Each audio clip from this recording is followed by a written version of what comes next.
Joshua chapter 1. Joshua installed as leader.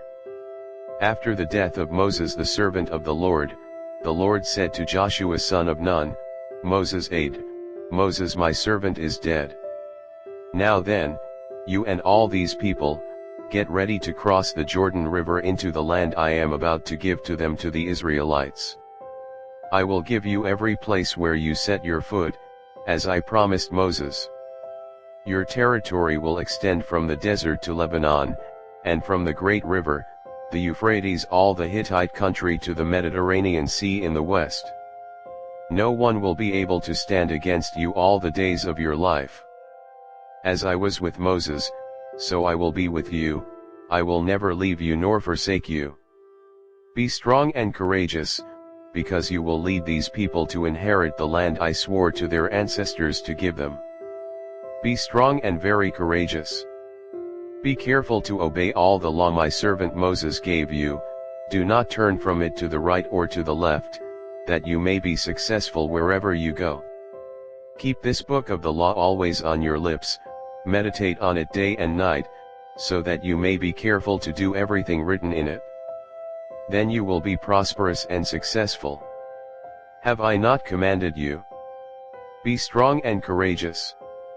Do not be afraid, do not be discouraged, for the Lord your God will be with you wherever you go. So Joshua ordered the officers of the people, go through the camp and tell the people, get your provisions ready. 3 days from now you will cross the Jordan here to go in and take possession of the land the Lord your God is giving you for your own. But to the Reubenites, the Gadites, and the half-tribe of Manasseh, Joshua said, remember the command that Moses the servant of the Lord gave you after he said, the Lord your God will give you rest by giving you this land.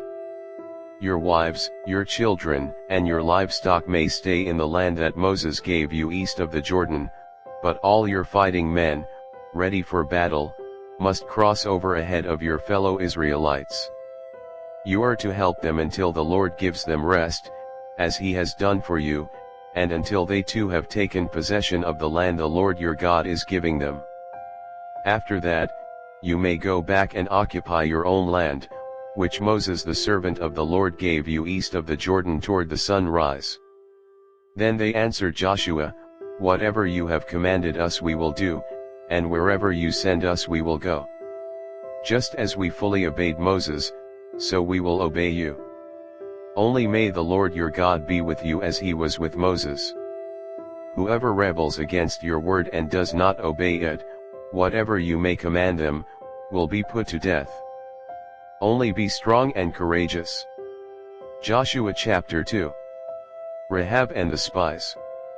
Then Joshua son of Nun secretly sent 2 spies from Shittim. Go, look over the land, he said, especially Jericho. So they went and entered the house of a prostitute named Rahab and stayed there. The king of Jericho was told, look, some of the Israelites have come here tonight to spy out the land. So the king of Jericho sent this message to Rahab, bring out the men who came to you and entered your house, because they have come to spy out the whole land. But the woman had taken the 2 men and hidden them. She said, yes, the men came to me, but I did not know where they had come from. At dusk, when it was time to close the city gate, they left. I don't know which way they went. Go after them quickly. You may catch up with them. But she had taken them up to the roof and hidden them under the stalks of flax she had laid out on the roof.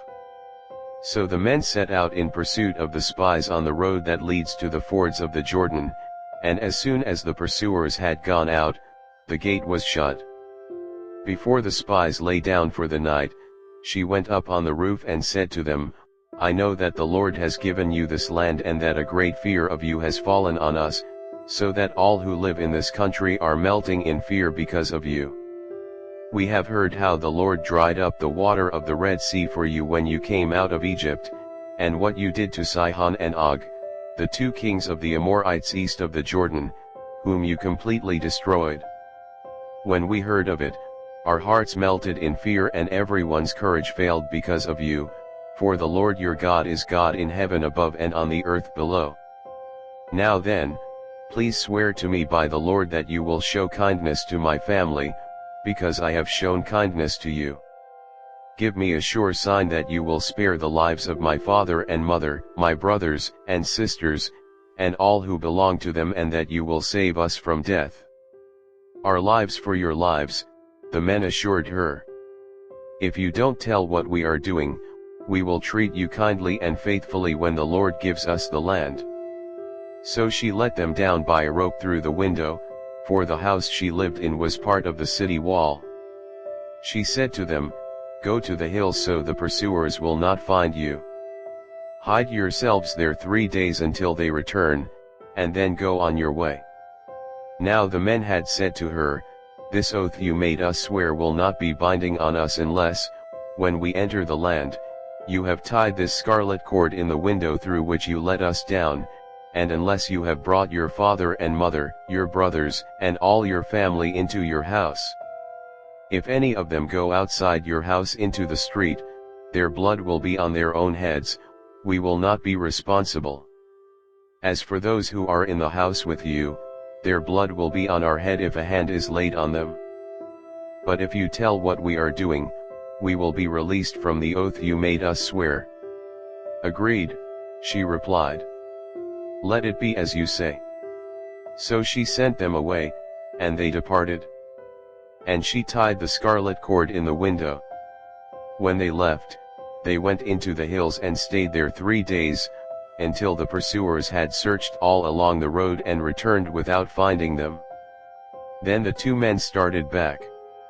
They went down out of the hills, forded the river and came to Joshua son of Nun and told him everything that had happened to them. They said to Joshua, "The Lord has surely given the whole land into our hands, all the people are melting in fear because of us." Joshua chapter 3. Crossing the Jordan. Early in the morning Joshua and all the Israelites set out from Shittim and went to the Jordan, where they camped before crossing over.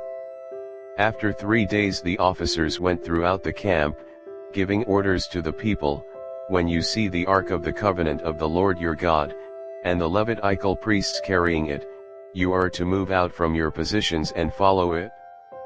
Then you will know which way to go, since you have never been this way before. But keep a distance of about 2,000 cubits between you and the ark, do not go near it." Joshua told the people, "Consecrate yourselves, for tomorrow the Lord will do amazing things among you." Joshua said to the priests, "Take up the Ark of the Covenant and pass on ahead of the people." So they took it up and went ahead of them. And the Lord said to Joshua, "Today I will begin to exalt you in the eyes of all Israel, so they may know that I am with you as I was with Moses. Tell the priests who carry the Ark of the Covenant, when you reach the edge of the Jordan's waters, go and stand in the river." Joshua said to the Israelites, "Come here and listen to the words of the Lord your God. This is how you will know that the living God is among you and that he will certainly drive out before you the Canaanites, Hittites, Hivites, Perizzites, Girgashites, Amorites, and Jebusites. See, the Ark of the Covenant of the Lord of all the earth will go into the Jordan ahead of you. Now then, choose 12 men from the tribes of Israel, 1 from each tribe. And as soon as the priests who carry the Ark of the Lord of all the earth set foot in the Jordan, its waters flowing downstream will be cut off and stand up in a heap." So when the people broke camp to cross the Jordan, the priests carrying the Ark of the Covenant went ahead of them. Now the Jordan is at flood stage all during harvest. Yet as soon as the priests who carried the ark reached the Jordan and their feet touched the water's edge, the water from upstream stopped flowing. It piled up in a heap a great distance away, at a town called Adam in the vicinity of Zarethan, while the water flowing down to the Sea of the Arabah, that is, the Dead Sea, was completely cut off. So the people crossed over opposite Jericho. The priests who carried the Ark of the Covenant of the Lord stopped in the middle of the Jordan and stood on dry ground, while all Israel passed by until the whole nation had completed the crossing on dry ground. Joshua chapter 4. When the whole nation had finished crossing the Jordan, the Lord said to Joshua, "Choose 12 men from among the people, one from each tribe, and tell them to take up 12 stones from the middle of the Jordan, from right where the priests are standing, and carry them over with you and put them down at the place where you stay tonight." So Joshua called together the 12 men he had appointed from the Israelites, one from each tribe, and said to them, "Go over before the ark of the Lord your God into the middle of the Jordan. Each of you is to take up a stone on his shoulder, according to the number of the tribes of the Israelites, to serve as a sign among you. In the future, when your children ask you, 'What do these stones mean?' tell them that the flow of the Jordan was cut off before the ark of the covenant of the Lord. When it crossed the Jordan, the waters of the Jordan were cut off. These stones are to be a memorial to the people of Israel forever." So the Israelites did as Joshua commanded them. They took 12 stones from the middle of the Jordan, according to the number of the tribes of the Israelites, as the Lord had told Joshua, and they carried them over with them to their camp, where they put them down. Joshua set up the 12 stones that had been in the middle of the Jordan at the spot where the priests who carried the Ark of the Covenant had stood. And they are there to this day. Now the priests who carried the ark remained standing in the middle of the Jordan until everything the Lord had commanded Joshua was done by the people, just as Moses had directed Joshua. The people hurried over, and as soon as all of them had crossed, the ark of the Lord and the priests came to the other side while the people watched. The men of Reuben, Gad, and the half-tribe of Manasseh crossed over, ready for battle, in front of the Israelites, as Moses had directed them. About 40,000 armed for battle crossed over before the Lord to the plains of Jericho for war. That day the Lord exalted Joshua in the sight of all Israel, and they stood in awe of him all the days of his life, just as they had stood in awe of Moses. Then the Lord said to Joshua, "Command the priests carrying the Ark of the Covenant law to come up out of the Jordan." So Joshua commanded the priests, "Come up out of the Jordan." And the priests came up out of the river carrying the Ark of the Covenant of the Lord. No sooner had they set their feet on the dry ground than the waters of the Jordan returned to their place and ran at flood stage as before. On the 10th day of the first month the people went up from the Jordan and camped at Gilgal on the eastern border of Jericho. And Joshua set up at Gilgal the 12 stones they had taken out of the Jordan. He said to the Israelites, "In the future when your descendants ask their parents, 'What do these stones mean?' tell them, 'Israel crossed the Jordan on dry ground.' For the Lord your God dried up the Jordan before you until you had crossed over. The Lord your God did to the Jordan what he had done to the Red Sea when he dried it up before us until we had crossed over. He did this so that all the peoples of the earth might know that the hand of the Lord is powerful and so that you might always fear the Lord your God." Joshua chapter 5. Now when all the Amorite kings west of the Jordan and all the Canaanite kings along the coast heard how the Lord had dried up the Jordan before the Israelites until they had crossed over, their hearts melted in fear and they no longer had the courage to face the Israelites. Circumcision and Passover at Gilgal. At that time the Lord said to Joshua, "Make flint knives and circumcise the Israelites again." So Joshua made flint knives and circumcised the Israelites at Gibeath-Haraloth.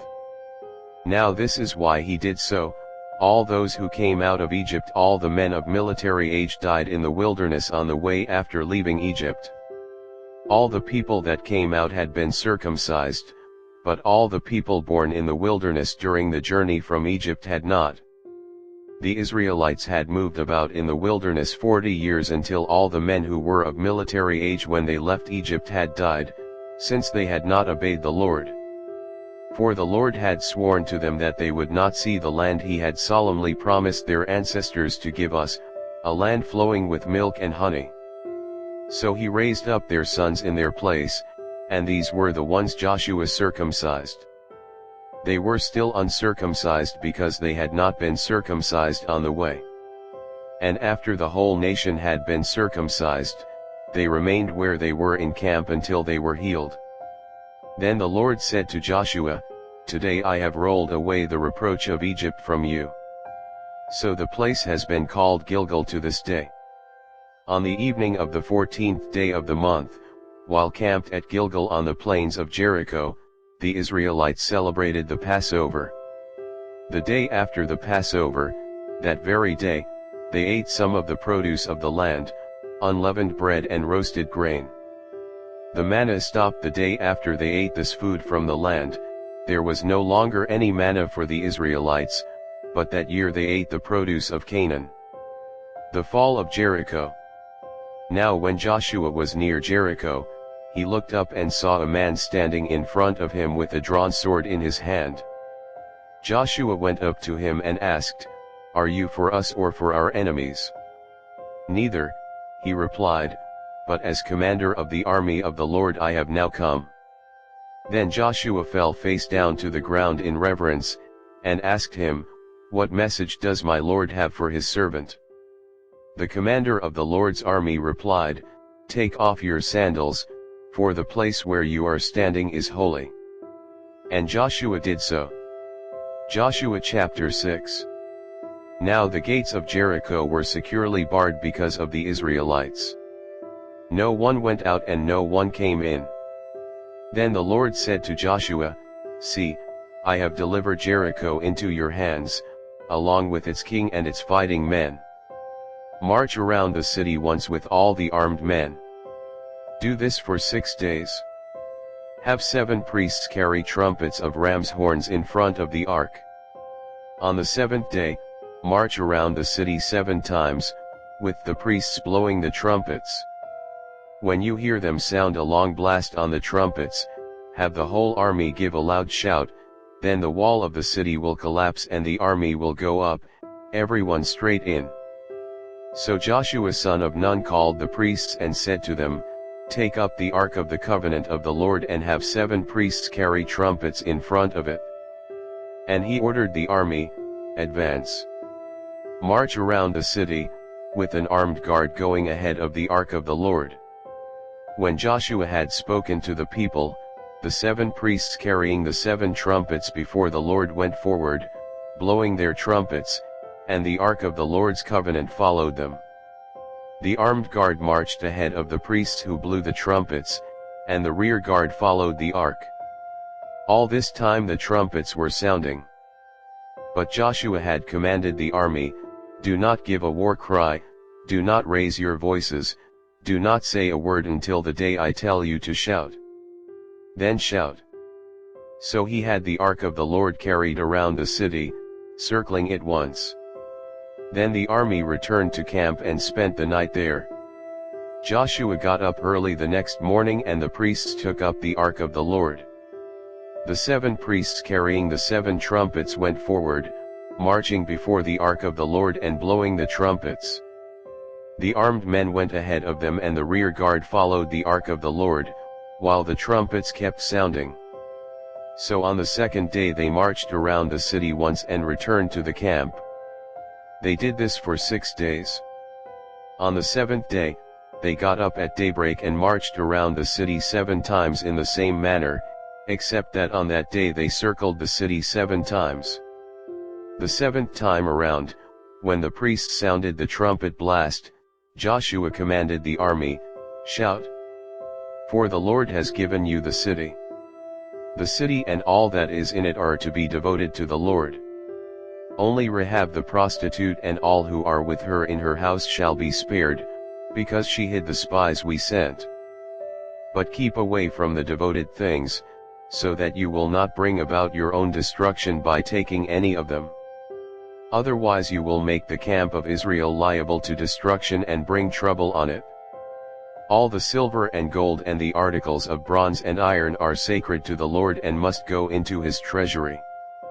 When the trumpets sounded, the army shouted, and at the sound of the trumpet, when the men gave a loud shout, the wall collapsed, so everyone charged straight in, and they took the city.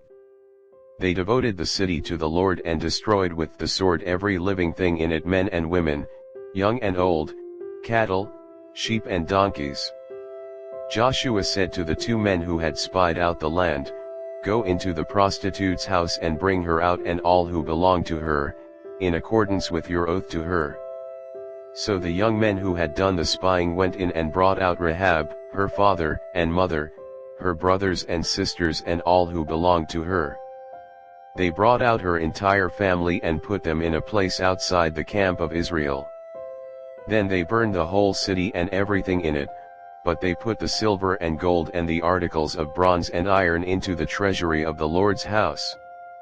But Joshua spared Rahab the prostitute, with her family and all who belonged to her, because she hid the men Joshua had sent as spies to Jericho, and she lives among the Israelites to this day.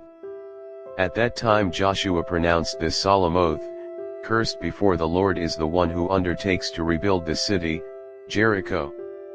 At the cost of his firstborn son. He will lay its foundations. At the cost of his youngest. He will set up its gates." So the Lord was with Joshua, and his fame spread throughout the land. Joshua chapter 7. Achan's sin. But the Israelites were unfaithful in regard to the devoted things. Achan son of Carmi, the son of Zimri, the son of Zerah, of the tribe of Judah, took some of them. So the Lord's anger burned against Israel.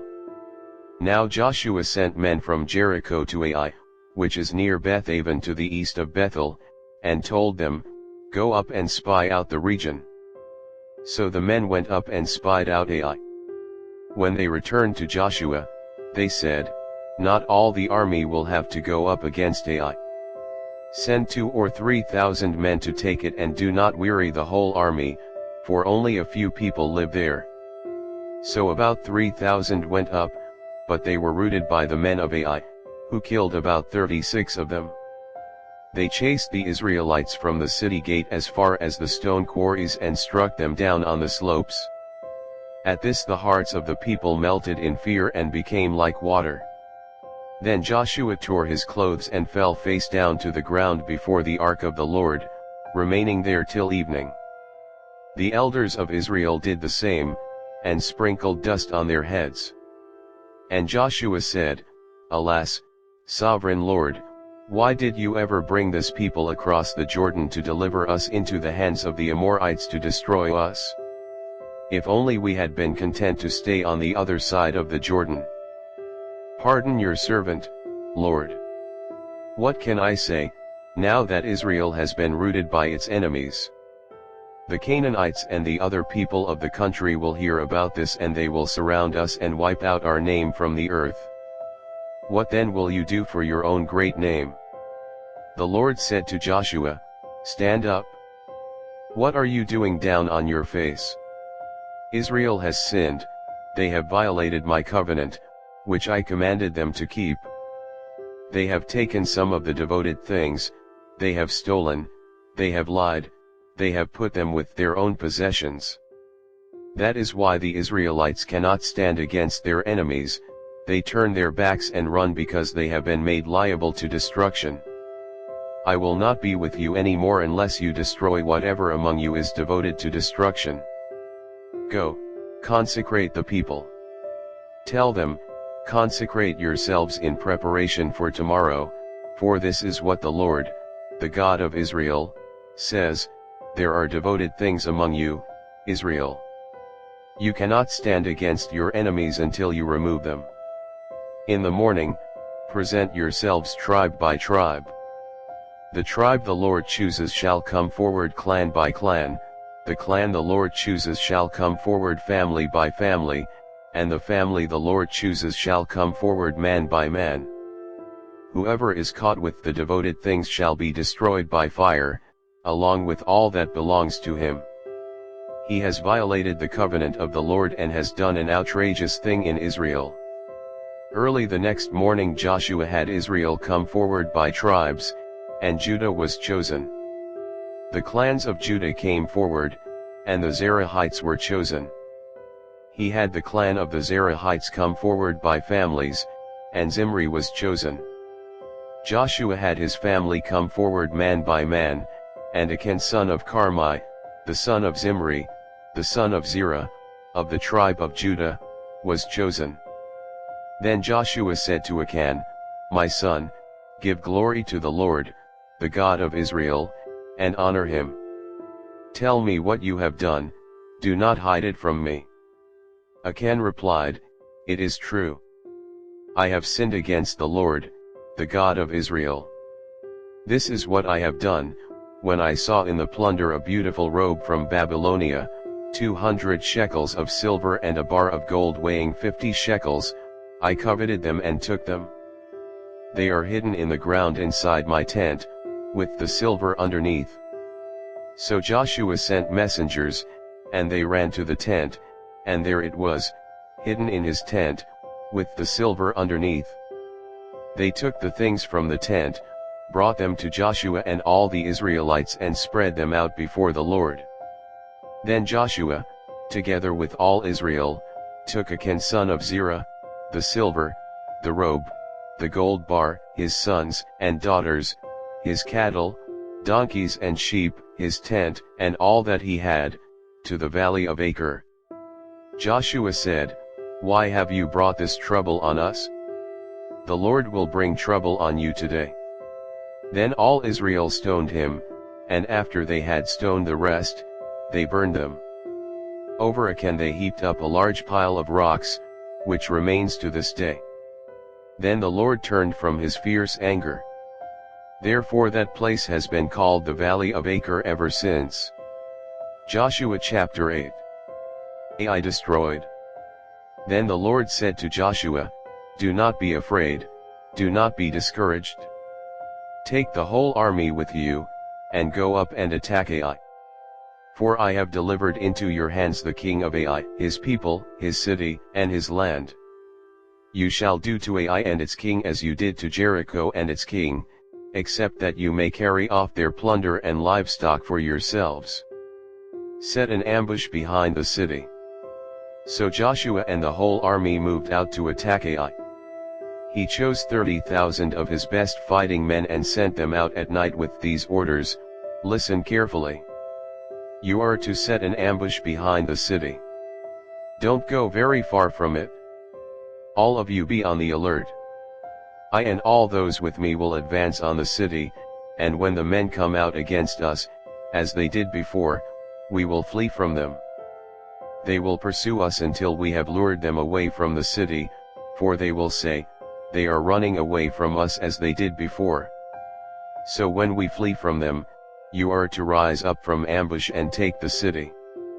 The Lord your God will give it into your hand. When you have taken the city, set it on fire. Do what the Lord has commanded. See to it, you have my orders." Then Joshua sent them off, and they went to the place of ambush and lay in wait between Bethel and Ai, to the west of Ai. But Joshua spent that night with the people. Early the next morning Joshua mustered his army, and he and the leaders of Israel marched before them to Ai. The entire force that was with him marched up and approached the city and arrived in front of it. They set up camp north of Ai, with the valley between them and the city. Joshua had taken about 5,000 men and set them in ambush between Bethel and Ai, to the west of the city. So the soldiers took up their positions with the main camp to the north of the city and the ambush to the west of it. That night Joshua went into the valley. When the king of Ai saw this, he and all the men of the city hurried out early in the morning to meet Israel in battle at a certain place overlooking the Arabah. But he did not know that an ambush had been set against him behind the city. Joshua and all Israel let themselves be driven back before them, and they fled toward the wilderness. All the men of Ai were called to pursue them, and they pursued Joshua and were lured away from the city. Not a man remained in Ai or Bethel who did not go after Israel. They left the city open and went in pursuit of Israel. Then the Lord said to Joshua, "Hold out toward Ai the javelin that is in your hand, for into your hand I will deliver the city." So Joshua held out toward the city the javelin that was in his hand. As soon as he did this, the men in the ambush rose quickly from their position and rushed forward. They entered the city and captured it and quickly set it on fire. The men of Ai looked back and saw the smoke of the city rising up into the sky, but they had no chance to escape in any direction. The Israelites who had been fleeing toward the wilderness had turned back against their pursuers. For when Joshua and all Israel saw that the ambush had taken the city and that smoke was going up from it, they turned around and attacked the men of Ai. Those in the ambush also came out of the city against them, so that they were caught in the middle, with Israelites on both sides. Israel cut them down, leaving them neither survivors nor fugitives. But they took the king of Ai alive and brought him to Joshua. When Israel had finished killing all the men of Ai in the fields and in the wilderness where they had chased them, and when every one of them had been put to the sword, all the Israelites returned to Ai and killed those who were in it. 12,000 men and women fell that day, all the people of Ai. For Joshua did not draw back the hand that held out his javelin until he had destroyed all who lived in Ai. But Israel did carry off for themselves the livestock and plunder of the city, as the Lord had instructed Joshua. So Joshua burned Ai and made it a permanent heap of ruins, a desolate place to this day. He impaled the body of the king of Ai on a pole and left it there until evening. At sunset, Joshua ordered them to take the body from the pole and throw it down at the entrance of the city gate. And they raised a large pile of rocks over it, which remains to this day. The covenant renewed at Mount Ebal. Then Joshua built on Mount Ebal an altar to the Lord, the God of Israel, as Moses the servant of the Lord had commanded the Israelites. He built it according to what is written in the book of the law of Moses, an altar of uncut stones, on which no iron tool had been used. On it they offered to the Lord burnt offerings and sacrificed fellowship offerings. There, in the presence of the Israelites, Joshua wrote on stones a copy of the law of Moses. All the Israelites, with their elders, officials, and judges, were standing on both sides of the Ark of the Covenant of the Lord, facing the Levitical priests who carried it. Both the foreigners living among them and the native-born were there. Half of the people stood in front of Mount Gerizim and half of them in front of Mount Ebal, as Moses the servant of the Lord had formerly commanded when he gave instructions to bless the people of Israel. Afterward, Joshua read all the words of the law, the blessings and the curses, just as it is written in the book of the law. There was not a word of all that Moses had commanded that Joshua did not read to the whole assembly of Israel, including the women and children, and the foreigners who lived among them. Joshua chapter 9. The Gibeonite deception. Now when all the kings west of the Jordan heard about these things, the kings in the hill country, in the western foothills, and along the entire coast of the Mediterranean Sea as far as Lebanon, the kings of the Hittites, Amorites, Canaanites, Perizzites, Hivites, and Jebusites, they came together to wage war against Joshua and Israel. However, when the people of Gibeon heard what Joshua had done to Jericho and Ai, they resorted to a ruse. They went as a delegation whose donkeys were loaded with worn-out sacks and old wineskins, cracked and mended. They put worn and patched sandals on their feet and wore old clothes. All the bread of their food supply was dry and moldy. Then they went to Joshua in the camp at Gilgal and said to him and the Israelites, "We have come from a distant country, make a treaty with us." The Israelites said to the Hivites, "But perhaps you live near us, so how can we make a treaty with you?" "We are your servants," they said to Joshua. But Joshua asked, "Who are you and where do you come from?" They answered, "Your servants have come from a very distant country because of the fame of the Lord your God. For we have heard reports of him, all that he did in Egypt, and all that he did to the two kings of the Amorites east of the Jordan, Sihon king of Heshbon, and Og king of Bashan, who reigned in Ashtaroth. And our elders and all those living in our country said to us, Take provisions for your journey, go and meet them and say to them, we are your servants, make a treaty with us. This bread of ours was warm when we packed it at home on the day we left to come to you. But now see how dry and moldy it is. And these wineskins that we filled were new, but see how cracked they are. And our clothes and sandals are worn out by the very long journey. The Israelites sampled their provisions but did not inquire of the Lord. Then Joshua made a treaty of peace with them to let them live, and the leaders of the assembly ratified it by oath. 3 days after they made the treaty with the Gibeonites, the Israelites heard that they were neighbors, living near them. So the Israelites set out and on the 3rd day came to their cities, Gibeon, Kephirah, Beeroth, and Kiriath-Jearim.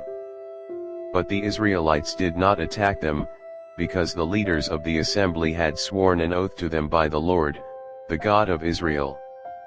The whole assembly grumbled against the leaders, but all the leaders answered, We have given them our oath by the Lord, the God of Israel, and we cannot touch them now.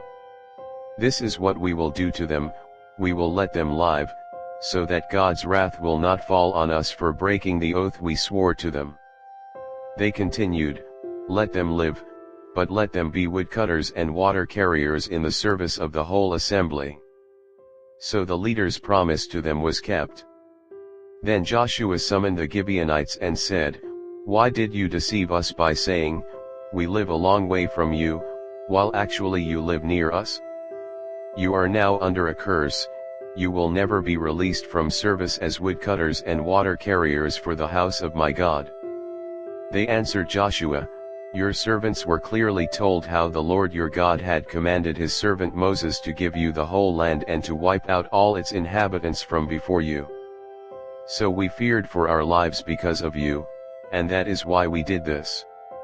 We are now in your hands. Do to us whatever seems good and right to you. So Joshua saved them from the Israelites, and they did not kill them. That day he made the Gibeonites woodcutters and water carriers for the assembly, to provide for the needs of the altar of the Lord at the place the Lord would choose. And that is what they are to this day. Joshua chapter 10.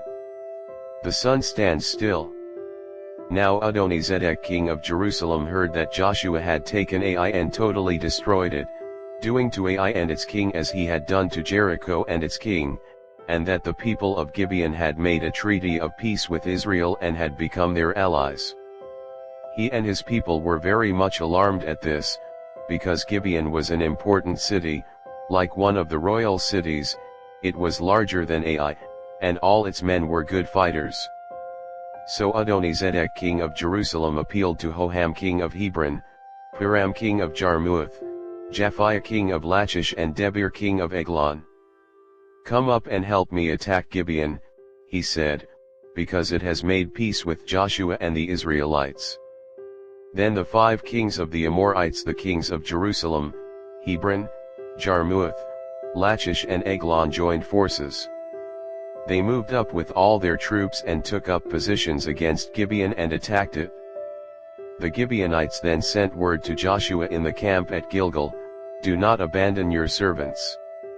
Come up to us quickly and save us. Help us, because all the Amorite kings from the hill country have joined forces against us. So Joshua marched up from Gilgal with his entire army, including all the best fighting men. The Lord said to Joshua, Do not be afraid of them, I have given them into your hand. Not one of them will be able to withstand you. After an all-night march from Gilgal, Joshua took them by surprise. The Lord threw them into confusion before Israel, so Joshua and the Israelites defeated them completely at Gibeon. Israel pursued them along the road going up to Beth-horon and cut them down all the way to Azekah and Makkedah. As they fled before Israel on the road down from Beth-horon to Azekah, the Lord hurled large hailstones down on them, and more of them died from the hail than were killed by the swords of the Israelites. On the day the Lord gave the Amorites over to Israel, Joshua said to the Lord in the presence of Israel, Sun, stand still over Gibeon. And you, moon, over the valley of Ajalon. So the sun stood still, and the moon stopped, till the nation avenged itself on its enemies. As it is written in the book of Jasher, the sun stopped in the middle of the sky and delayed going down about a full day. There has never been a day like it before or since, a day when the Lord listened to a human being. Surely the Lord was fighting for Israel. Then Joshua returned with all Israel to the camp at Gilgal. 5 Amorite kings killed.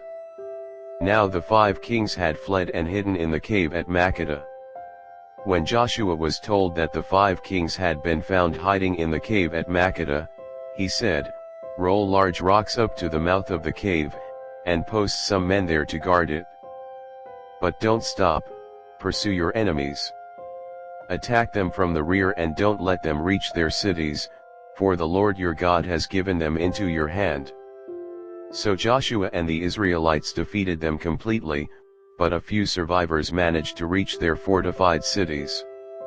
The whole army then returned safely to Joshua in the camp at Makkedah, and no one uttered a word against the Israelites.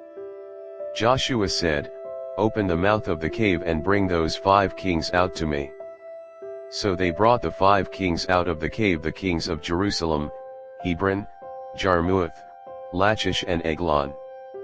When they had brought these kings to Joshua, he summoned all the men of Israel and said to the army commanders who had come with him, "Come here and put your feet on the necks of these kings."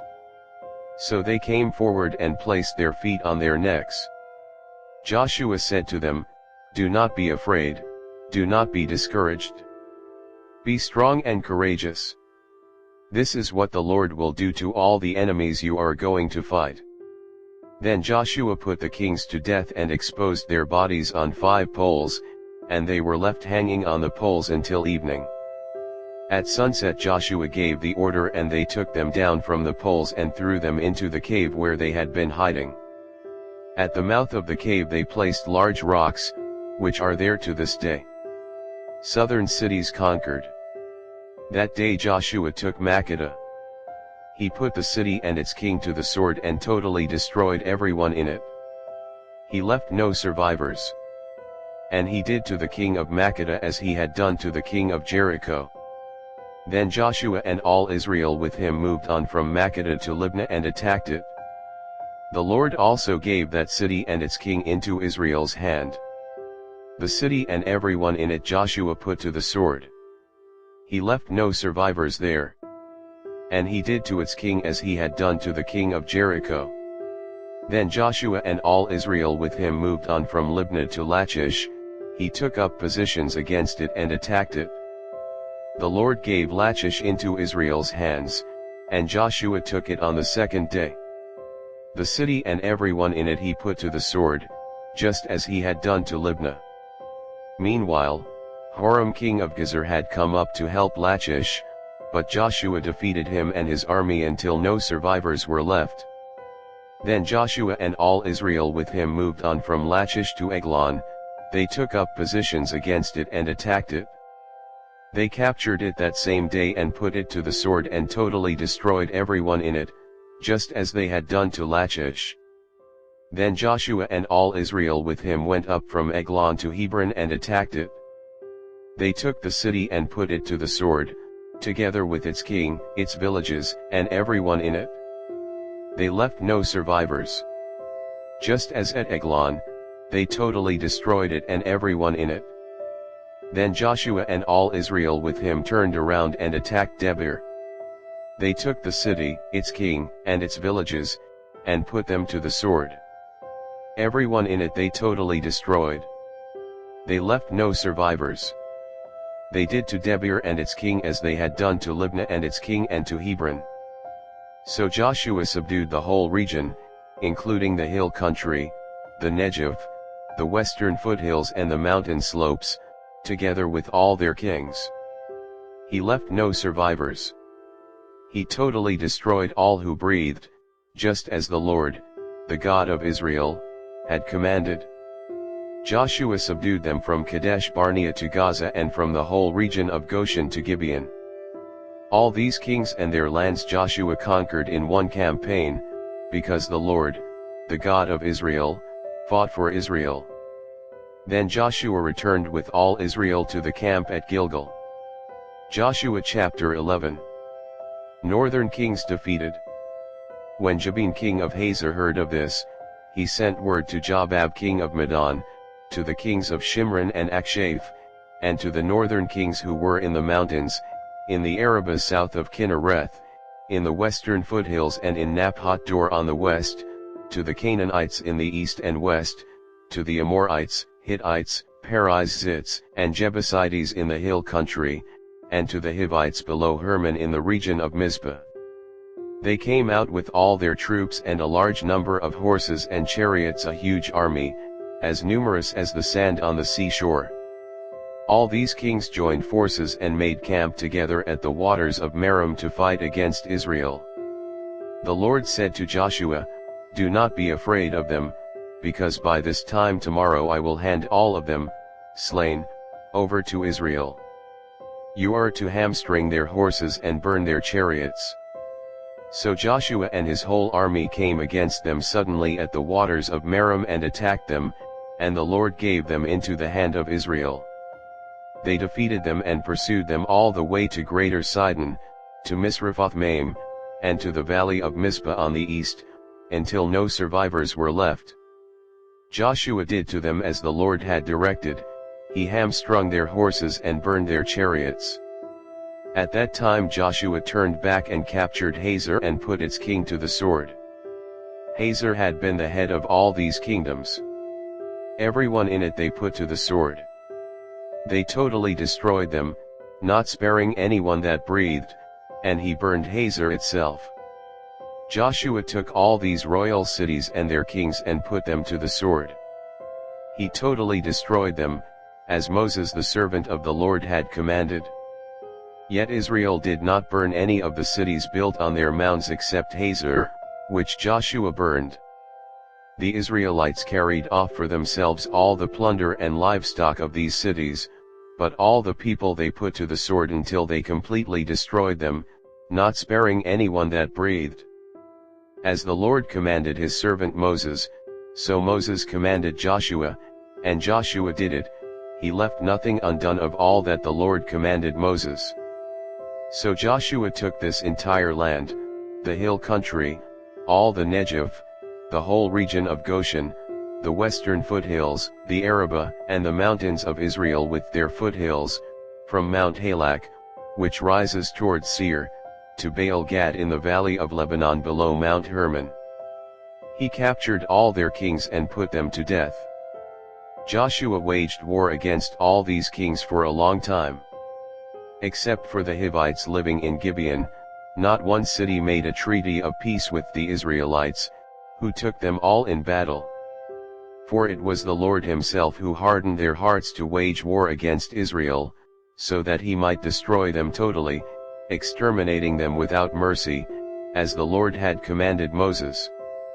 At that time Joshua went and destroyed the Anakites from the hill country, from Hebron, Debir, and Anab, from all the hill country of Judah, and from all the hill country of Israel. Joshua totally destroyed them and their towns.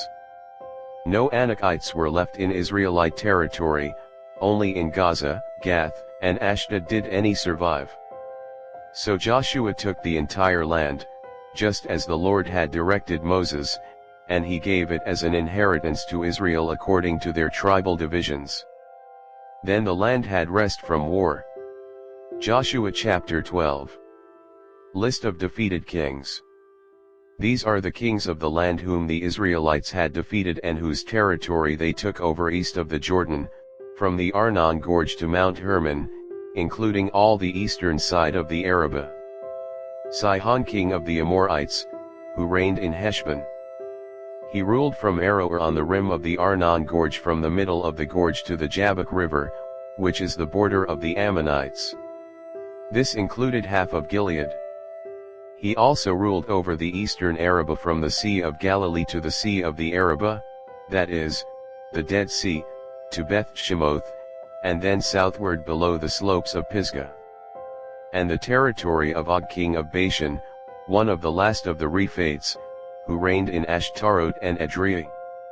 He ruled over Mount Hermon, Salcah, all of Bashan to the border of the people of Geshur and Maacah, and half of Gilead to the border of Sihon king of Heshbon. Moses, the servant of the Lord, and the Israelites conquered them. And Moses the servant of the Lord gave their land to the Reubenites, the Gadites, and the half-tribe of Manasseh to be their possession. Here is a list of the kings of the land that Joshua and the Israelites conquered on the west side of the Jordan, from Baal Gad in the valley of Lebanon to Mount Halak, which rises toward Seir. Joshua gave their lands as an inheritance to the tribes of Israel according to their tribal divisions. The lands included the hill country, the western foothills, the Arabah, the mountain slopes, the wilderness and the Negev. These were the lands of the Hittites, Amorites, Canaanites, Perizzites, Hivites, and Jebusites. These were the kings. The king of Jericho. The king of Ai, near Bethel. The king of Jerusalem. The king of Hebron. The king of Jarmuth. The king of Lachish. The king of Eglon. The king of Gezer. The king of Debir. The king of Geter. The king of Hormah. The king of Arad. The king of Libnah. The king of Adullam. The king of Makkedah. The king of Bethel. The king of Tappuah. The king of Hepher. The king of Aphek. The king of Lasharon. The king of Medan. The king of Hazor. The king of Shimron Meron. The king of Akshaph. The king of Tanach. The king of Megiddo. The king of Kadesh. The king of Jonaim in Carmel. The king of Dor, in Naphat Dor. The king of Goyim in Gilgal. The king of Tirzah. 31 kings in all. Joshua chapter 13. Land still to be taken. When Joshua had grown old, the Lord said to him, "You are now very old, and there are still very large areas of land to be taken over. This is the land that remains, all the regions of the Philistines and Geshurites, from the Shea River on the east of Egypt to the territory of Ekron on the north, all of it counted as Canaanite though held by the 5 Philistine rulers in Gaza, Ashdod, Ashkelon, Gath, and Ekron, the territory of the Avites on the south, all the land of the Canaanites, from Ara of the Sidonians as far as Aphek and the border of the Amorites, the area of Byblos, and all Lebanon to the east, from Baal Gad, below Mount Hermon to Lebo Hamath. As for all the inhabitants of the mountain regions from Lebanon to Misrephoth-Maim, that is, all the Sidonians, I myself will drive them out before the Israelites. Be sure to allocate this land to Israel for an inheritance, as I have instructed you, and divide it as an inheritance among the 9 tribes and half of the tribe of Manasseh. Division of the land east of the Jordan. The other half of Manasseh, the Reubenites, and the Gadites had received the inheritance that Moses had given them east of the Jordan, as he, the servant of the Lord, had assigned it to them. It extended from Aroer on the rim of the Arnon Gorge, and from the town in the middle of the gorge, and included the whole plateau of Medba as far as Dibon, and all the towns of Sihon king of the Amorites, who ruled in Heshbon, out to the border of the Ammonites. It also included Gilead, the territory of the people of Geshur and Maacah, all of Mount Hermon and all Bashan as far as Salcah, that is, the whole kingdom of Og in Bashan, who had reigned in Ashtarot and Edrei. He was the last of the Rephaites. Moses had defeated them and taken over their land. But the Israelites did not drive out the people of Geshur and Maacah, so they continue to live among the Israelites to this day. But to the tribe of Levi he gave no inheritance, since the food offerings presented to the Lord, the God of Israel, are their inheritance, as he promised them. This is what Moses had given to the tribe of Reuben, according to its clans. The territory from Aroer on the rim of the Arnon Gorge, and from the town in the middle of the gorge, and the whole plateau past Medba to Heshbon and all its towns on the plateau, including Dibon, Bamoth Baal, Beth Baal Meon, Hahaz, Kedemoth, Mephath, Kiriathaim, Sibma, Zerath Shahar on the hill in the valley, Beth Peor, the slopes of Pisgah, and Beth Shemoth, all the towns on the plateau and the entire realm of Sihon king of the Amorites, who ruled at Heshbon. Moses had defeated him and the Midianite chiefs, Evi, Rekam, Zur, Hur, and Reba princes allied with Sihon who lived in that country. In addition to those slain in battle, the Israelites had put to the sword Balaam son of Beor, who practiced divination. The boundary of the Reubenites was the bank of the Jordan. These towns and their villages were the inheritance of the Reubenites, according to their clans. This is what Moses had given to the tribe of Gad, according to its clans. The territory of Jazer, all the towns of Gilead and half the Ammonite country as far as Aroer near Rabbah, and from Heshbon to Ramoth Mizpah and Betonim, and from Mahanaim to the territory of Debir, and in the valley, Beth Haram, Beth Nimrah, Succos, and Zaphon with the rest of the realm of Sihon king of Heshbon, the east side of the Jordan, the territory up to the end of the Sea of Galilee. These towns and their villages were the inheritance of the Gadites, according to their clans. This is what Moses had given to the half-tribe of Manasseh, that is, to half the family of the descendants of Manasseh, according to its clans. The territory extending from Mahanaim and including all of Bashan, the entire realm of Og king of Bashan, all the settlements of Jair in Bashan, 60 towns, half of Gilead, and Ashtarot, and Edrei, the royal cities of Og in Bashan. This was for the descendants of Machir son of Manasseh, for half of the sons of Machir, according to their clans. This is the inheritance Moses had given when he was in the plains of Moab across the Jordan east of Jericho. But to the tribe of Levi, Moses had given no inheritance. The Lord, the God of Israel, is their inheritance, as he promised them. Joshua chapter 14. Division of the land west of the Jordan. Now these are the areas the Israelites received as an inheritance in the land of Canaan, which Eleazar the priest, Joshua son of Nun, and the heads of the tribal clans of Israel allotted to them. Their inheritances were assigned by lot to the 9½ tribes, as the Lord had commanded through Moses. Moses had granted the 2½ tribes their inheritance east of the Jordan, but had not granted the Levites an inheritance among the rest, for Joseph's descendants had become 2 tribes, Manasseh and Ephraim. The Levites received no share of the land but only towns to live in, with pasture lands for their flocks and herds. So the Israelites divided the land, just as the Lord had commanded Moses. Allotment for Caleb. Now the people of Judah approached Joshua at Gilgal, and Caleb son of Jephunneh the Kenizzite said to him, "You know what the Lord said to Moses the man of God at Kadesh Barnea about you and me. I was 40 years old when Moses the servant of the Lord sent me from Kadesh Barnea to explore the land. And I brought him back a report according to my convictions, but my fellow Israelites who went up with me made the hearts of the people melt in fear. I, however, followed the Lord my God wholeheartedly. So on that day Moses swore to me, 'The land on which your feet have walked will be your inheritance and that of your children forever, because you have followed the Lord my God wholeheartedly.' Now then, just as the Lord promised, he has kept me alive for 45 years since the time he said this to Moses, while Israel moved about in the wilderness. So here I am today, 85 years old. I am still as strong today as the day Moses sent me out.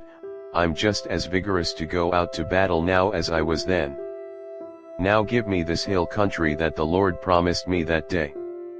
You yourself heard then that the Anakites were there and their cities were large and fortified, but, the Lord helping me, I will drive them out just as he said." Then Joshua blessed Caleb son of Jephunneh and gave him Hebron as his inheritance. So Hebron has belonged to Caleb son of Jephunneh the Kenizzite ever since, because he followed the Lord, the God of Israel, wholeheartedly. Hebron used to be called Kiriath Arba after Arba, who was the greatest man among the Anakites. Then the land had rest from war. Joshua chapter 15. Allotment for Judah. The allotment for the tribe of Judah, according to its clans, extended down to the territory of Edom, to the desert of Zin in the extreme south. Their southern boundary started from the bay at the southern end of the Dead Sea, crossed south of Scorpion Pass, continued on to Zin and went over to the south of Kadesh Barnea. Then it ran past Hezron up to Adar and curved around to Karka. It then passed along to Azman and joined the Wadi of Egypt, ending at the Mediterranean Sea. This is their southern boundary. The eastern boundary is the Dead Sea as far as the mouth of the Jordan. The northern boundary started from the Bay of the Sea at the mouth of the Jordan, went up to Beth Hogla and continued north of Beth Araba to the stone of Bohan son of Reuben. The boundary then went up to Debir from the valley of Acre and turned north to Gilgal, which faces the pass of Adumim south of the gorge. It continued along to the waters of En Shemesh and came out at En Rogel. Then it ran up the valley of Ben Hinnom along the southern slope of the Jebusite city, that is, Jerusalem. From there it climbed to the top of the hill west of the Hinnom valley at the northern end of the valley of Rephaim. From the hilltop the boundary headed toward the spring of the waters of Nephtoah, came out at the towns of Mount Ephron and went down toward Baalah, that is, Kiriath Jearim. Then it curved westward from Baalah to Mount Seir, ran along the northern slope of Mount Jearim, that is, Kesalon, continued down to Beth Shemesh and crossed to Timnah. It went to the northern slope of Ekron, turned toward Shikharon, passed along to Mount Baalah and reached Jabneel. The boundary ended at the sea. The western boundary is the coastline of the Mediterranean Sea. These are the boundaries around the people of Judah by their clans. In accordance with the Lord's command to him, Joshua gave to Caleb son of Jephunneh a portion in Judah Kiriath Arba, that is, Hebron. Arba was the forefather of Anak. From Hebron Caleb drove out the three Anakites Sheshai, Ahiman, and Talmah, the sons of Anak. From there he marched against the people living in Debir, formerly called Kiriath Sefer. And Caleb said, I will give my daughter Achsah in marriage to the man who attacks and captures Kiriath Sefer. Othniel son of Kenaz, Caleb's brother, took it, so Caleb gave his daughter Achsah to him in marriage. One day when she came to Othniel, she urged him to ask her father for a field. When she got off her donkey, Caleb asked her, What can I do for you? She replied, Do me a special favor. Since you have given me land in the Negev, give me also springs of water. So Caleb gave her the upper and lower springs. This is the inheritance of the tribe of Judah, according to its clans. The southernmost towns of the tribe of Judah in the Negev toward the boundary of Edom were Kabzeel, Eder, Jagur, Kena, Dimonah, Adadah, Kadesh, Hazor, Ithnan, Ziph, Telem, Belath, Hazor Hadadah, Kirioth Hezron, that is, Hazor, Ammam, Shema, Moladah, Hazar Gaddah, Heshmon, Beth-Pelet, Hazar Shual, Beersheba, Beziotia, Baalah, Eam, Izem, Eltalad, Kezel, Hormah, Ziklag, Madmenah, Sanzanah, Lebaoth, Shilham, and Rimmon, a total of 29 towns and their villages. In the western foothills, Eshtaol, Zorah, Ashna, Zanoah, and Ganim, Tapwah, Inam, Jarmuth, Adullam, Sokah, Azekah, Sha'araim, Adidheim, and Gadira, or Gadirathaim, 14 towns and their villages. Zanan, Hadashah, Migdal-Gad, Dilian, Mizpah, Joktheel, Lachish, Bozkath, Eglon, Kaban, Lamaz, Kitlish, Gedroth, Beth Dagon, Nama and Makkedah 16 towns and their villages. Libnah, Ether, Ashan, Ephta, Ashna, Nezib, Keilah, Achzib and Mareshah 9 towns and their villages. Ekron, with its surrounding settlements and villages, west of Ekron, all that were in the vicinity of Ashdod, together with their villages, Ashdod, its surrounding settlements and villages, and Gaza, its settlements and villages, as far as the Wadi of Egypt and the coastline of the Mediterranean Sea. In the hill country, Shamir, Jattir, Sokah, Dana, Kiriath Sunnah, that is, Debir, Anab, Eshtemoa, Anam, Goshen, Halan and Gilo 11 towns and their villages. Arab, Duma, Eshan, Janam, Beth Tapwah, Aphekah, Humta, Kiriath Arba, that is, Hebron, and Zair 9 towns and their villages. Mon, Carmel, Ziph, Juttah, Jezreel, Jokdeam, Zanoah, Cain, Gibeah, and Timnah 10 towns and their villages. Halhul, Beth Zur, Gedir, Ma'arath, Beth Anath and Eltekon 6 towns and their villages. Kiriath Baal, that is, Kiriath Jearim, and Rabbah 2 towns and their villages. In the wilderness, Beth Araba, Middin, Sekaka, Nibshan, the city of Salt and Engedi 6 towns and their villages. Judah could not dislodge the Jebusites, who were living in Jerusalem. To this day the Jebusites live there with the people of Judah. Joshua chapter 16. Allotment for Ephraim and Manasseh. The allotment for Joseph began at the Jordan, east of the springs of Jericho, and went up from there through the desert into the hill country of Bethel. It went on from Bethel, that is, Luz, crossed over to the territory of the Archites in Adaroth, descended westward to the territory of the Japhletites as far as the region of Lower Beth Horon and on to Gezer, ending at the Mediterranean Sea. So Manasseh and Ephraim, the descendants of Joseph, received their inheritance. This was the territory of Ephraim, according to its clans. The boundary of their inheritance went from Adaroth Adar in the east to Upper Beth Horon and continued to the Mediterranean Sea. From Michmethath on the north it curved eastward to Tanath Shiloh, passing by it to Janoah on the east. Then it went down from Janoah to Adaroth and Narah, touched Jericho, and came out at the Jordan. From Tapwah the border went west to the Kana ravine and ended at the Mediterranean Sea. This was the inheritance of the tribe of the Ephraimites, according to its clans. It also included all the towns and their villages that were set aside for the Ephraimites within the inheritance of the Manassites. They did not dislodge the Canaanites living in Gezer. To this day the Canaanites live among the people of Ephraim but are required to do forced labor. Joshua chapter 17. This was the allotment for the tribe of Manasseh as Joseph's firstborn, that is, for Machir, Manasseh's firstborn. Machir was the ancestor of the Gileadites, who had received Gilead and Bashan because the Machirites were great soldiers. So this allotment was for the rest of the people of Manasseh, the clans of Abiezer, Helek, Asriel, Shechem, Heper, and Shemitah. These are the other male descendants of Manasseh son of Joseph by their clans.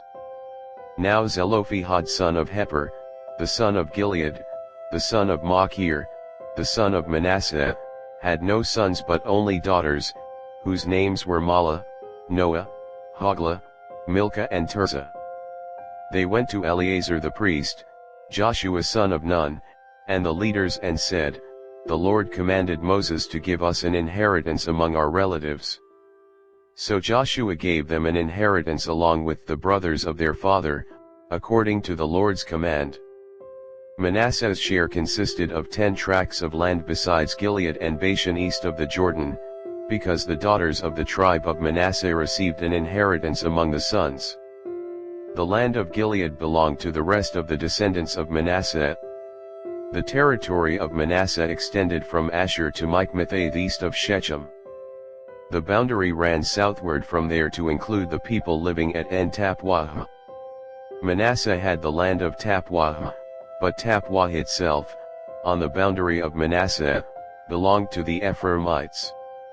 Then the boundary continued south to the Kana ravine.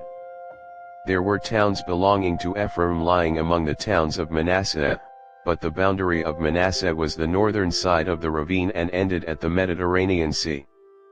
On the south the land belonged to Ephraim, on the north to Manasseh. The territory of Manasseh reached the Mediterranean Sea and bordered Asher on the north and Issachar on the east. Within Issachar and Asher, Manasseh also had Bethshan, Ibleam, and the people of Dor, Endur, Tanach and Megiddo, together with their surrounding settlements. The third in the list is Naphod. Yet the Manassites were not able to occupy these towns, for the Canaanites were determined to live in that region. However, when the Israelites grew stronger, they subjected the Canaanites to forced labor but did not drive them out completely.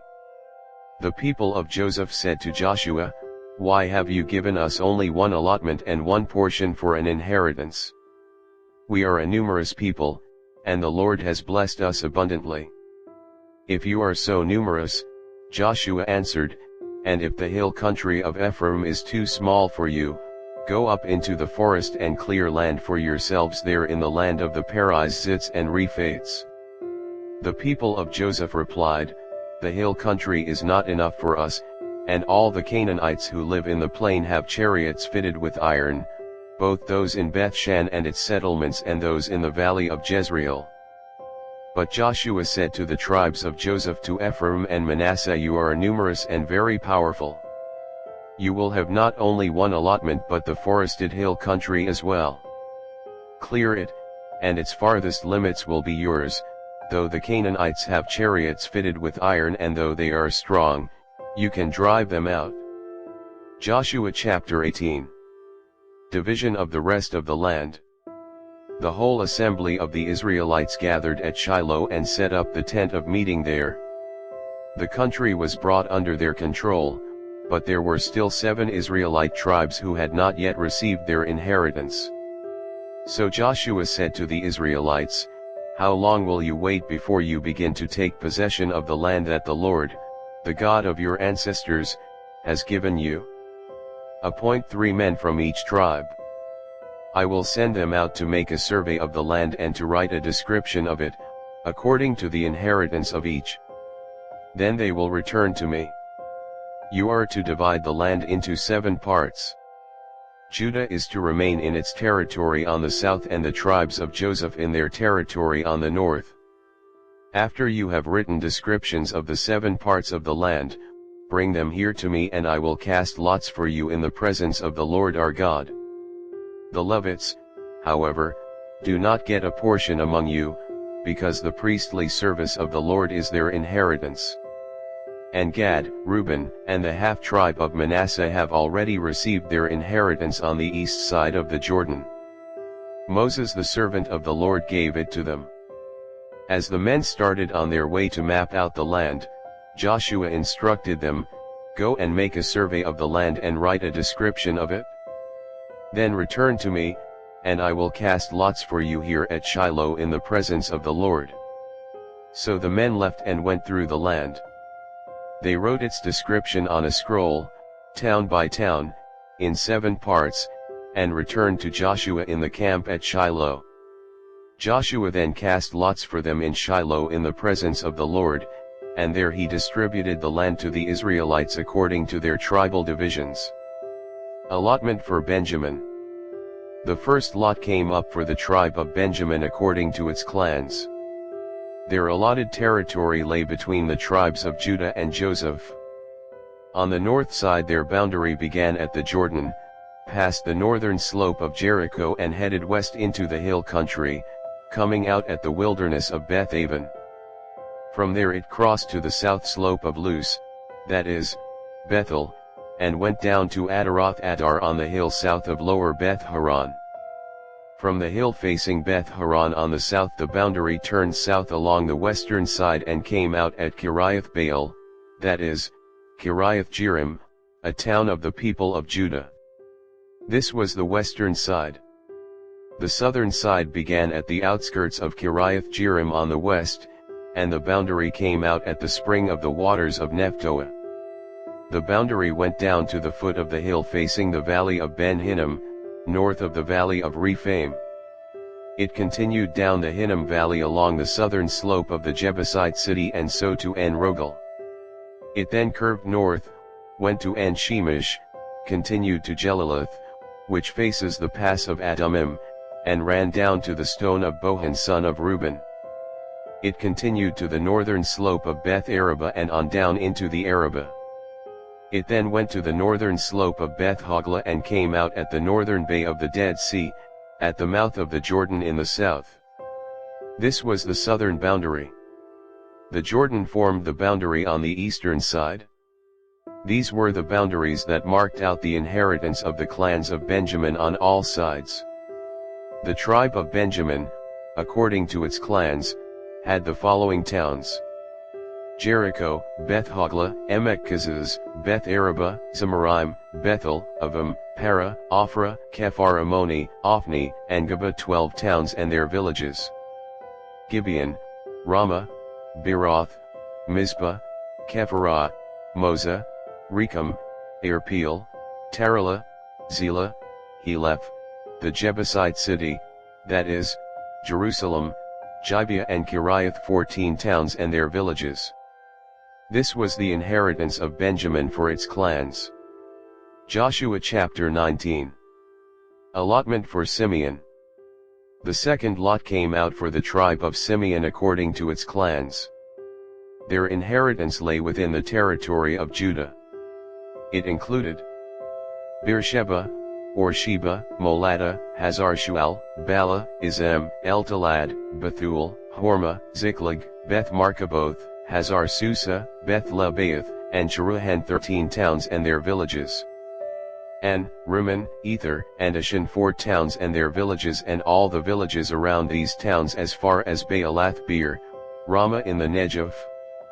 This was the inheritance of the tribe of the Simeonites, according to its clans. The inheritance of the Simeonites was taken from the share of Judah, because Judah's portion was more than they needed. So the Simeonites received their inheritance within the territory of Judah. Allotment for Zebulun. The third lot came up for Zebulun according to its clans. The boundary of their inheritance went as far as Sarid. Going west it ran to Marilah, touched Dabasheth, and extended to the ravine near Jonaim. It turned east from Sarid toward the sunrise to the territory of Kisloth Tabor and went on to Debaroth and up to Japhiah. Then it continued eastward to Gath Hepher and Eth Kazin. It came out at Rimmon and turned toward Ne. There the boundary went around on the north to Hanathon and ended at the valley of Ephta-El. Included were Kaddath, Nahalal, Shimron, Idalah and Bethlehem. There were 12 towns and their villages. These towns and their villages were the inheritance of Zebulun, according to its clans. Allotment for Issachar. The fourth lot came out for Issachar according to its clans. Their territory included Jezreel, Kesaloth, Shunem, Hapharaim, Shin, Anaharoth, Rabbath, Kishan, Ebez, Ramoth, and Ganim, and Hattah, and Beth Pazzeh.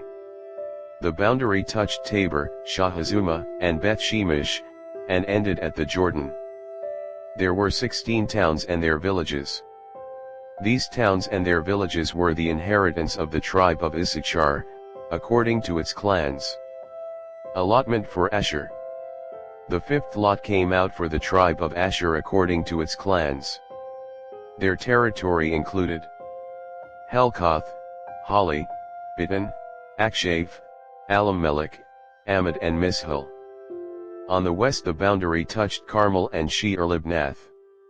It then turned east toward Beth Dagon, touched Zebulun and the valley of Ephta-El, and went north to Beth Emek and Neiel, passing Kabul on the left.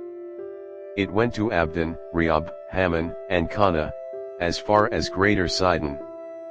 The boundary then turned back toward Ramah and went to the fortified city of Tyre, turned toward Hosa and came out at the Mediterranean Sea in the region of Aksab, Ummah, Aphek, and Rehob. There were 22 towns and their villages. These towns and their villages were the inheritance of the tribe of Asher, according to its clans. Allotment for Naphtali. The sixth lot came out for Naphtali according to its clans. Their boundary went from Heleph and the large tree in Zonanim, passing Adami Nekeb and Jabneel to Lakum and ending at the Jordan. The boundary ran west through Aznoth Tabor and came out at Hukkok. It touched Zebulun on the south, Asher on the west and the Jordan on the east. The fortified towns were Ziddim, Zur, Hamath, Rakkath, Kinnereth, Adamah, Ramah, Hazor, Kadesh, Edrei, and Hazor, Iron, Migdal-el, Horem, Bethanath and Beth-Shemesh. There were 19 towns and their villages. These towns and their villages were the inheritance of the tribe of Naphtali, according to its clans. Allotment for Dan. The seventh lot came out for the tribe of Dan according to its clans. The territory of their inheritance included Zorah, Eshtaol, Ir-Shemesh, Shalabin, Aijalon, Ithla, Elon, Timnah, Ekron, Eltk, Gibbethon, Baalath, Jihad, Bani Barak, Gath Rimmon, Mejarkan and Rakan, with the area facing Joppa. When the territory of the Danites was lost to them, they went up and attacked Leshem, took it, put it to the sword and occupied it. They settled in Leshem and named it Dan after their ancestor. These towns and their villages were the inheritance of the tribe of Dan, according to its clans. Allotment for Joshua. When they had finished dividing the land into its allotted portions, the Israelites gave Joshua son of Nun an inheritance among them, as the Lord had commanded. They gave him the town he asked for Timnath-Serah in the hill country of Ephraim. And he built up the town and settled there. These are the territories that Eleazar the priest, Joshua son of Nun and the heads of the tribal clans of Israel assigned by lot at Shiloh in the presence of the Lord at the entrance to the tent of meeting. And so they finished dividing the land. Joshua chapter 20. Cities of refuge. Then the Lord said to Joshua, "Tell the Israelites to designate the cities of refuge, as I instructed you through Moses, so that anyone who kills a person accidentally and unintentionally may flee there and find protection from the avenger of blood. When they flee to one of these cities, they are to stand in the entrance of the city gate and state their case before the elders of that city. Then the elders are to admit the fugitive into their city and provide a place to live among them. If the avenger of blood comes in pursuit, the elders must not surrender the fugitive, because the fugitive killed their neighbor unintentionally and without malice aforethought. They are to stay in that city until they have stood trial before the assembly and until the death of the high priest who is serving at that time. Then they may go back to their own home in the town from which they fled." So they set apart Kadesh in Galilee in the hill country of Naphtali, Shechem in the hill country of Ephraim, and Kiriath Arba, that is, Hebron, in the hill country of Judah. East of the Jordan, on the other side from Jericho, they designated Bezer in the wilderness on the plateau in the tribe of Reuben, Ramoth in Gilead in the tribe of Gad, and Golan in Bashan in the tribe of Manasseh. Any of the Israelites or any foreigner residing among them who killed someone accidentally could flee to these designated cities and not be killed by the avenger of blood prior to standing trial before the assembly. Joshua chapter 21. Towns for the Levites. Now the family heads of the Levites approached Eleazar the priest, Joshua son of Nun, and the heads of the other tribal families of Israel at Shiloh in Canaan and said to them, "The Lord commanded through Moses that you give us towns to live in, with pasture lands for our livestock." So, as the Lord had commanded, the Israelites gave the Levites the following towns and pasture lands out of their own inheritance. The first lot came out for the Kohathites, according to their clans. The Levites who were descendants of Aaron the priest were allotted 13 towns from the tribes of Judah, Simeon, and Benjamin. The rest of Kohath's descendants were allotted 10 towns from the clans of the tribes of Ephraim, Dan, and half of Manasseh. The descendants of Gershon were allotted 13 towns from the clans of the tribes of Issachar, Asher, Naphtali, and the half-tribe of Manasseh in Bashan. The descendants of Merari, according to their clans, received 12 towns from the tribes of Reuben, Gad, and Zebulun. So the Israelites allotted to the Levites these towns and their pasture lands, as the Lord had commanded through Moses. From the tribes of Judah and Simeon they allotted the following towns by name. These towns were assigned to the descendants of Aaron who were from the Kohathite clans of the Levites, because the first lot fell to them. They gave them Kiriath Arba, that is, Hebron, with its surrounding pasture land, in the hill country of Judah. Arba was the forefather of Anak. But the fields and villages around the city they had given to Caleb son of Jephunneh as his possession. So to the descendants of Aaron the priest they gave Hebron, a city of refuge for one accused of murder, Libnah, Jatair, Eshtemo, Halan, Debir, and Juttah, and Beth-Shemesh, together with their pasture lands 9 towns from these 2 tribes. And from the tribe of Benjamin they gave them, Gibeon, Geba, Anathoth, and Almon, together with their pasture lands 4 towns. The total number of towns for the priests, the descendants of Aaron, came to 13, together with their pasture lands. The rest of the Kohathite clans of the Levites were allotted towns from the tribe of Ephraim. In the hill country of Ephraim they were given Shechem, a city of refuge for one accused of murder, and Gezer, Kibzaim, and Beth-Horon, together with their pasture lands 4 towns. Also from the tribe of Dan they received, Eltekeh, Gibbethon, Aijalon, and Gath-Rimmon, together with their pasture lands 4 towns. From half the tribe of Manasseh they received, Taanach and Gath-Rimmon, together with their pasture lands 2 towns. All these 10 towns and their pasture lands were given to the rest of the Kohathite clans. The Levite clans of the Gershonites were given. From the half-tribe of Manasseh, Golan in Bashan, a city of refuge for one accused of murder, and Beeshterah, together with their pasture lands 2 towns. From the tribe of Issachar, Kishon, Debaroth, Jarmuth, and En-Gannim, together with their pasture lands 4 towns. From the tribe of Asher, Mishal, Abdon, Helkath, and Rehob, together with their pasture lands 4 towns. From the tribe of Naphtali, Kadesh in Galilee, a city of refuge for one accused of murder, Hamath-dor, and Kartan, together with their pasture lands 3 towns. The total number of towns of the Gershonite clans came to 13, together with their pasture lands. The Merarite clans, the rest of the Levites, were given. From the tribe of Zebulun, Joneam, Karta, Dimnah, and Nahalal, together with their pasture lands 4 towns.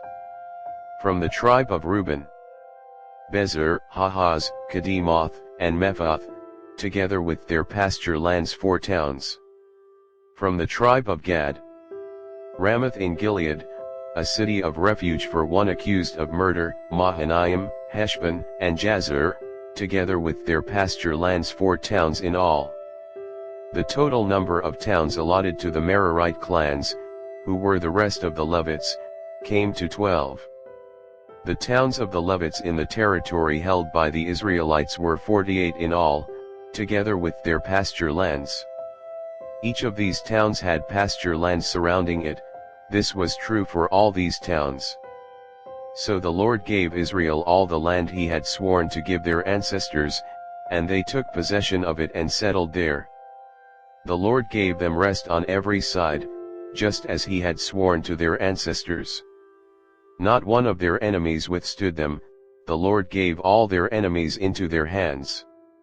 Not one of all the Lord's good promises to Israel failed, every one was fulfilled. Joshua chapter 22. Eastern tribes return home. Then Joshua summoned the Reubenites, the Gadites, and the half-tribe of Manasseh and said to them, You have done all that Moses the servant of the Lord commanded, and you have obeyed me in everything I commanded. For a long time now to this very day you have not deserted your fellow Israelites but have carried out the mission the Lord your God gave you. Now that the Lord your God has given them rest as he promised, return to your homes in the land that Moses the servant of the Lord gave you on the other side of the Jordan. But be very careful to keep the commandment and the law that Moses the servant of the Lord gave you, to love the Lord your God, to walk in obedience to him, to keep his commands, to hold fast to him and to serve him with all your heart and with all your soul. Then Joshua blessed them and sent them away, and they went to their homes. To the half-tribe of Manasseh Moses had given land in Bashan, and to the other half of the tribe Joshua gave land on the west side of the Jordan along with their fellow Israelites. When Joshua sent them home, he blessed them, saying, Return to your homes with your great wealth, with large herds of livestock, with silver, gold, bronze, and iron, and a great quantity of clothing, and divide the plunder from your enemies with your fellow Israelites. So the Reubenites, the Gadites, and the half-tribe of Manasseh left the Israelites at Shiloh in Canaan to return to Gilead, their own land, which they had acquired in accordance with the command of the Lord through Moses. When they came to Jeliloth near the Jordan in the land of Canaan, the Reubenites, the Gadites, and the half-tribe of Manasseh built an imposing altar there by the Jordan. And when the Israelites heard that they had built the altar on the border of Canaan at Jeliloth near the Jordan on the Israelite side, the whole assembly of Israel gathered at Shiloh to go to war against them. So the Israelites sent Phinehas son of Eleazar, the priest, to the land of Gilead to Reuben, Gad, and the half-tribe of Manasseh. With him they sent 10 of the chief men, one from each of the tribes of Israel, each the head of a family division among the Israelite clans. When they went to Gilead to Reuben, Gad, and the half-tribe of Manasseh, they said to them, The whole assembly of the Lord says, How could you break faith with the God of Israel like this? How could you turn away from the Lord and build yourselves an altar in rebellion against him now? Was not the sin of Peor enough for us?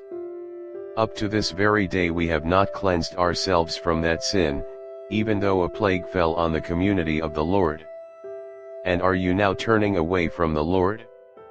If you rebel against the Lord today, tomorrow he will be angry with the whole community of Israel.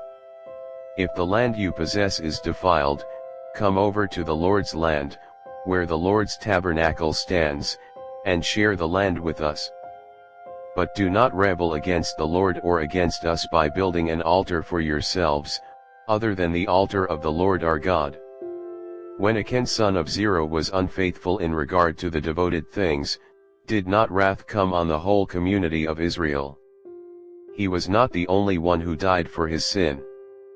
Then Reuben, Gad, and the half-tribe of Manasseh replied to the heads of the clans of Israel, The Mighty One, God, the Lord. The Mighty One, God, the Lord. He knows. And let Israel know. If this has been in rebellion or disobedience to the Lord, do not spare us this day. If we have built our own altar to turn away from the Lord and to offer burnt offerings and grain offerings, or to sacrifice fellowship offerings on it, may the Lord himself call us to account. No. We did it for fear that someday your descendants might say to ours, What do you have to do with the Lord, the God of Israel? The Lord has made the Jordan a boundary between us and you Reubenites and Gadites. You have no share in the Lord. So your descendants might cause ours to stop fearing the Lord. That is why we said, Let us get ready and build an altar, but not for burnt offerings or sacrifices. On the contrary, it is to be a witness between us and you and the generations that follow, that we will worship the Lord at his sanctuary with our burnt offerings, sacrifices and fellowship offerings. Then in the future your descendants will not be able to say to ours, You have no share in the Lord. And we said, If they ever say this to us, or to our descendants, We will answer, look at the replica of the Lord's altar, which our ancestors built, not for burnt offerings and sacrifices, but as a witness between us and you. Far be it from us to rebel against the Lord and turn away from him today by building an altar for burnt offerings, grain offerings, and sacrifices, other than the altar of the Lord our God that stands before his tabernacle. When Phinehas the priest and the leaders of the community, the heads of the clans of the Israelites, heard what Reuben, Gad, and Manasseh had to say, they were pleased. And Phinehas son of Eleazar, the priest, said to Reuben, Gad, and Manasseh, today we know that the Lord is with us, because you have not been unfaithful to the Lord in this matter. Now you have rescued the Israelites from the Lord's hand. Then Phinehas son of Eleazar, the priest, and the leaders returned to Canaan from their meeting with the Reubenites and Gadites in Gilead and reported to the Israelites. They were glad to hear the report and praised God. And they talked no more about going to war against them to devastate the country where the Reubenites and the Gadites lived. And the Reubenites and the Gadites gave the altar this name, a witness between us that the Lord is God. Joshua chapter 23. Joshua's farewell to the leaders. After a long time had passed and the Lord had given Israel rest from all their enemies around them, Joshua, by then a very old man, summoned all Israel, their elders, leaders, judges, and officials, and said to them, I am very old. You yourselves have seen everything the Lord your God has done to all these nations for your sake. It was the Lord your God who fought for you. Remember how I have allotted as an inheritance for your tribes all the land of the nations that remain, the nations I conquered between the Jordan and the Mediterranean Sea in the west. The Lord your God himself will push them out for your sake. He will drive them out before you, and you will take possession of their land, as the Lord your God promised you. Be very strong, be careful to obey all that is written in the book of the law of Moses, without turning aside to the right or to the left. Do not associate with these nations that remain among you, do not invoke the names of their gods or swear by them. You must not serve them or bow down to them. But you are to hold fast to the Lord your God, as you have until now. The Lord has driven out before you great and powerful nations, to this day no one has been able to withstand you. One of you routs 1,000, because the Lord your God fights for you, just as he promised. So be very careful to love the Lord your God. But if you turn away and ally yourselves with the survivors of these nations that remain among you, and if you intermarry with them and associate with them, then you may be sure that the Lord your God will no longer drive out these nations before you. Instead, they will become snares and traps for you, whips on your backs and thorns in your eyes, until you perish from this good land, which the Lord your God has given you. Now I am about to go the way of all the earth. You know with all your heart and soul that not one of all the good promises the Lord your God gave you has failed. Every promise has been fulfilled, not one has failed. But just as all the good things the Lord your God has promised you have come to you, so he will bring on you all the evil things he has threatened, until the Lord your God has destroyed you from this good land he has given you. If you violate the covenant of the Lord your God, which he commanded you, and go and serve other gods and bow down to them, the Lord's anger will burn against you, and you will quickly perish from the good land he has given you. Joshua chapter 24. The covenant renewed at Shechem. Then Joshua assembled all the tribes of Israel at Shechem. He summoned the elders, leaders, judges, and officials of Israel, and they presented themselves before God. Joshua said to all the people, This is what the Lord, the God of Israel, says, Long ago your ancestors, including Terah the father of Abraham and Nahor, lived beyond the Euphrates River and worshipped other gods. But I took your father Abraham from the land beyond the Euphrates and led him throughout Canaan and gave him many descendants. I gave him Isaac, and to Isaac I gave Jacob and Esau. I assigned the hill country of Seir to Esau, but Jacob and his family went down to Egypt. Then I sent Moses and Aaron, and I afflicted the Egyptians by what I did there, and I brought you out.